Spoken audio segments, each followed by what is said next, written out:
পৰহি দিনাখন মই 29 তাৰিখে মই দুধনৈত গৈছিলোঁ। দুধনৈত এগৰাকী ছাত্ৰীয়ে মোৰ ওচৰত আহি ক'লে যে মামা, উচ্চতৰ মাধ্যমিক দ্বিতীয় বৰ্ষৰ বাবে প্ৰস্তুতি হোৱাৰ সময়।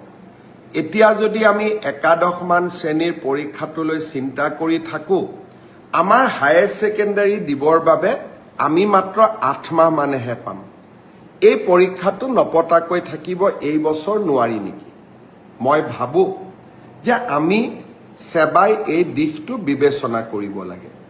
যিয়ে নহওক কিয়, দুখন বা তিনিখন প্ৰশ্ন কাকত বাকী ৰৈ গৈছে আৰু পৰীক্ষাটো যদি এপ্ৰিলৰ শেষত বা মে'ত আমি অনুষ্ঠিত কৰোঁ, ল'ৰা ছোৱালীবিলাকো টেনশ্যনত থাকিব আৰু তেওঁলোকে দ্বাদশমান শ্ৰেণীৰ বাবে নিজক প্ৰস্তুতিও কৰিব নোৱাৰিব।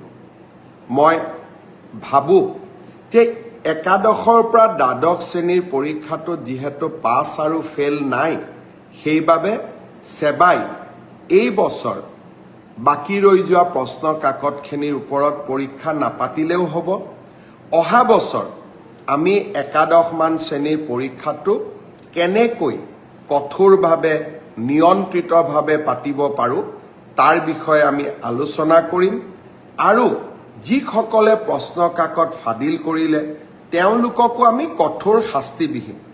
কিন্তু কোনোবা দুই এজন দুৰ্বৃত্তৰ বাবে গোটেই ছাত্ৰ ছাত্ৰী সমাজখন তেওঁলোকে টেনশ্যনত কিয় থাকিব লাগে, তাৰ যুক্তিও নাই।